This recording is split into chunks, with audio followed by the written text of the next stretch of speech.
Hello, friends. This is Rachel. I am host Eric, and we are talking with famous people.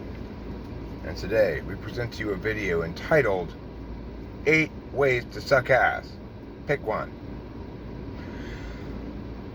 If you want the good and just and true personality model of the world and lifetime, then we're going to go with this one. It's much more simple than any other personality model. You suck in one of 8 possible ways. You're totally a complete fucking scrub in one of 8 possible ways. Which one is it? And maybe if that's how we approach typology, then we get better results, right? Like, okay, which pathology do you have? Do you have an executive function disorder? An audio processing function disorder? Do you have a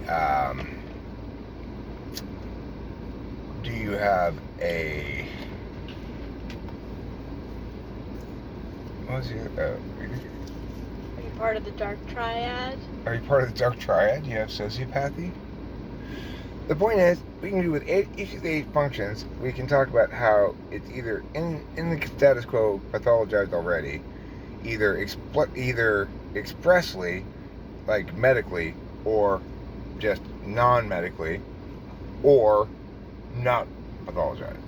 So, we've got your lucky types. Who gets away with their polar function?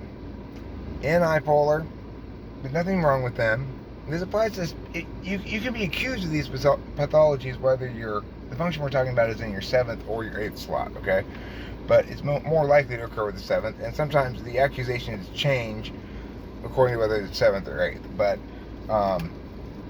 if you are anipolar, you're a normal person. There's nothing wrong with you because the world doesn't expect you to know the singular determinate truth of things very much. And it doesn't expose you when you don't very much. Now, if you are TE polar, you can also get away with it. And the reason is because they are FE tool. And that means that people who tend to pathologize will say, oh, there's nothing wrong with those people, they're delightful. Or they will be accused of trying to impose some highly advanced kind of thing as a standard or norm. So it's like the expectations for TE are low by society. In fact, TE makes sure that people don't have to TE all the time. That's what TE does, it's partially, is it makes sure that other people don't have to TE.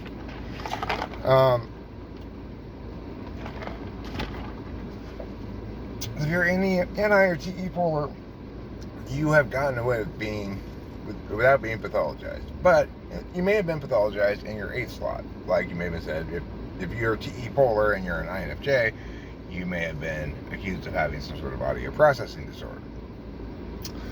Now, if you are ISFJ, nobody ever says that there's anything wrong with you because you have SI, you have NI and TE in the 7A. Okay, same thing with ESFJ.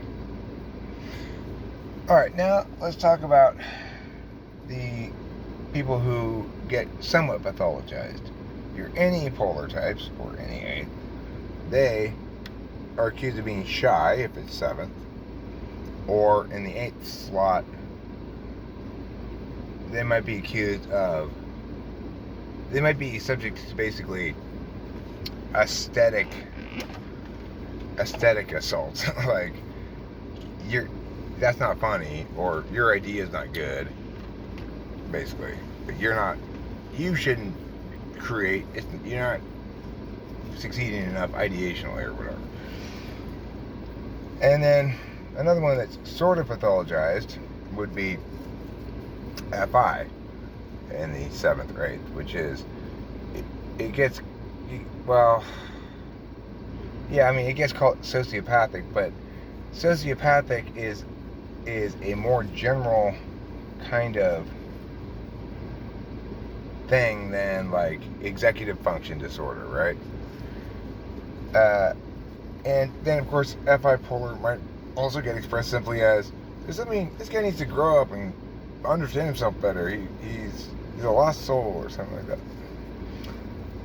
Now we next go to the ones that are medium heavy pathologized, which is SE, executive function disorder, and SI, audio processing disorder.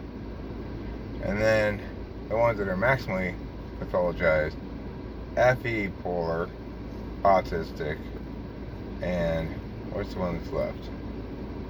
TI. TI polar. Oh, well, I should have put that earlier. I messed up my order of things here. TI polar is just generally reduced to some sort of learning disability. Unlike, you can't remember word for word, repeat that word for word, which is reduced to audio processing disorder. They don't really have an exact term for TI polar, and basically I think your psychology community goes, well, those people are basically just dumb, but we don't want to really say that.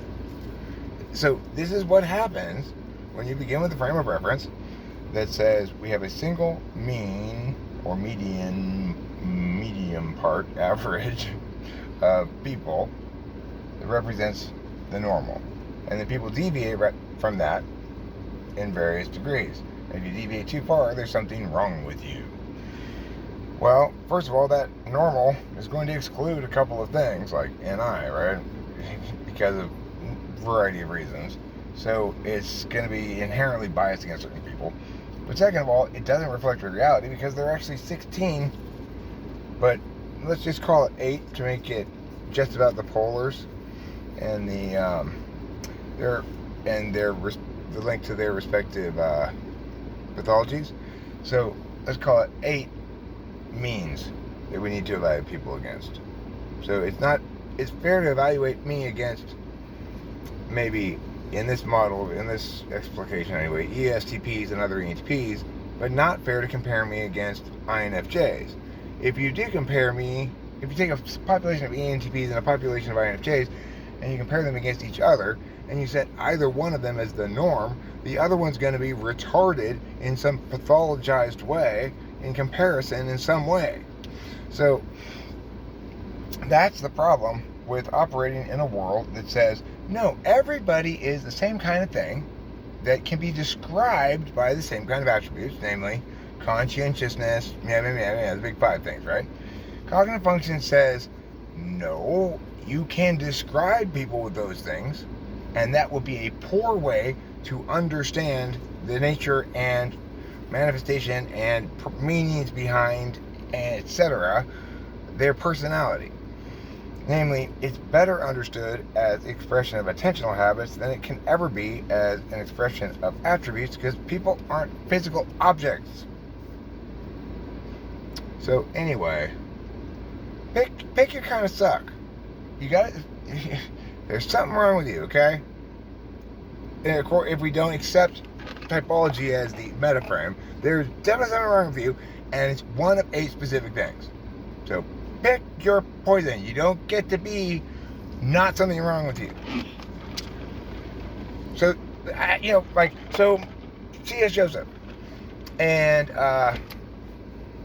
Melissa Talks and whoever else. Team superpowers. But no, not him, because this one is specifically about HP things. Which pathology do you actually identify with? Oh, you don't think you have a pathology? You don't think there's anything wrong with you? Then you don't understand typology.